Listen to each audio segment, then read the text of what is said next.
नमस्कार, मी एने बेळगाव चॅनलमध्ये तुमचं स्वागत आहे. बेसन लाडू, हेच लाडू मी तुम्हाला इतक्या सोप्या पद्धतीने दाखवणार आहे. तुम्ही व्हिडिओमध्ये बघू शकता. आता मी एकाच वाटीने 2 वाटी बेसन घेतले, अर्धी वाटी तूप घेतले आणि एकाच वाटीने 1 साखर घेऊन पिठी साखर बनवून घेतले. आता एका कढईमध्ये काय करायचं, बेसन घालून घ्यायचं. बेसन आणि तूप एकत्र भाजायचं नाही. बेसन आणि तूप एकत्र भाजल्यावरती काय होते, बेसन आपलं कच्चं राहते आणि तूप जळायला बघते. म्हणून 15 मिनिटे, फक्त 15 ते 16 मिनिटे पहिल्यांदा बेसन चांगलं भाजून घ्यायचं. एकदम गॅस स्लो करूनच भाजून घ्यायचं. बेसन इकडे तिकडे सोडून अजिबात कुठेही जायचं नाही, नाहीतर बेसन आपलं जळलं म्हणून समजायचं. आता तुम्ही बघू शकता बेसन 15 ते 16 मिनिटं भाजून झालेलं आहे. मी फक्त 2.5 चमच्याचाच तुपाचा वापर केलेला आहे. पहिल्यांदा मी 2.5 चमचेच तूप घालून इथे बेसन आणि 7 ते 8 मिनिटे बेसन चांगलं भाजून घेत आहे. आता इथे सगळा खेळ नाही, बेसन आपण किती चांगलं भाजतो ह्याच्यावरती डिपेंड आहे.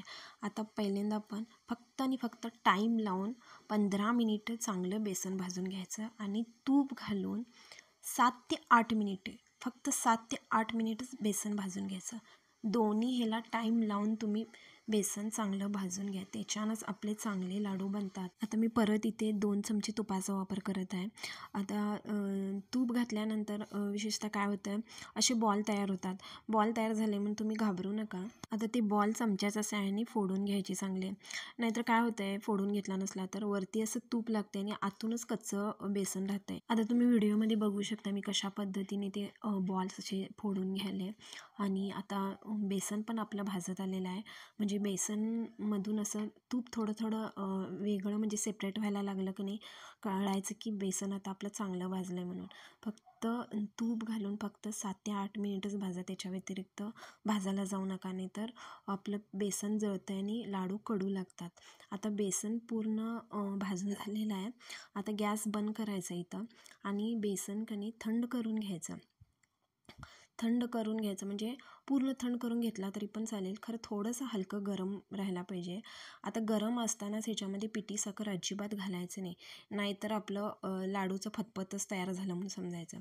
आता मी पिठी साखर पण इथे 1 वाटी पिठी साखर घेत आहे. आता तुम्हाला किती गोड पाहिजे, किती सपक पाहिजे ते तुमच्यावरती डिपेंड. आता मी 1च वाटी पिठी साखरेचा वापर करत आहे. आता त्याच्यामध्ये अर्धा चमचा मी वेलची पावडर घालत आहे. आता पिठी साखर घालून चांगलं मिक्स करून घ्यायचं. आता ह्याच्यामध्ये अनेक तुम्हाला टिप्स सांगते. बेसन हातावरती घ्यायचं आणि हातावरती असं चोळून घ्यायचं, असं मळायचं नाही. हातावरती बघा, जसं मी पेसायले नव्हे बेसन घेऊन त्या पद्धतीने पेसायचं. ती साखर आहे ना बेसनमध्ये पूर्णपणे असं मिक्स झाली पाहिजे. ह्या पद्धतीने तुम्ही करून घ्या, मी व्हिडिओमध्ये दाखवत आहे. आणि जसे तुम्हाला लाडू पाहिजे मोठे छोटे त्या पद्धतीने तुम्ही लाडू वळून घेऊ शकता. आता बघा इथं बेसन मी छान पेसून घेऊन लाडूसुद्धा वळवायले. तुम्हाला ह्याच्यामध्ये ड्रायफ्रूट्स वगैरे घालून सुद्धा बनवू शकता. आता व्हिडिओमध्ये बघू शकता बेसनला किती छान कलर आला आणि किती चांगले लाडू वळले जायले. जसं मी व्हिडिओमध्ये दाखवले ना त्या पद्धतीने तुम्ही एकदा नक्की ट्राय करा. फक्त इथं टाईम आणि टिप्स मी ज्या काय सांगितले नाही त्याचा वापर करून जर तुम्ही हे लाडू बनवला तर तुमचे घरातले ना कोणीही म्हणणार नाही की तुम्ही लाडू बनवला आहे म्हणून. एकदा ह्या पद्धतीने नक्की दसरा दिवाळीला तुम्ही हे लाडू नक्की बनवा. आणि लाडू कसे झाले हे लाडू अजिबात टाळ्याला चिकटणार नाहीत. आणि लाडू कसे झाले हे नक्की सांगा.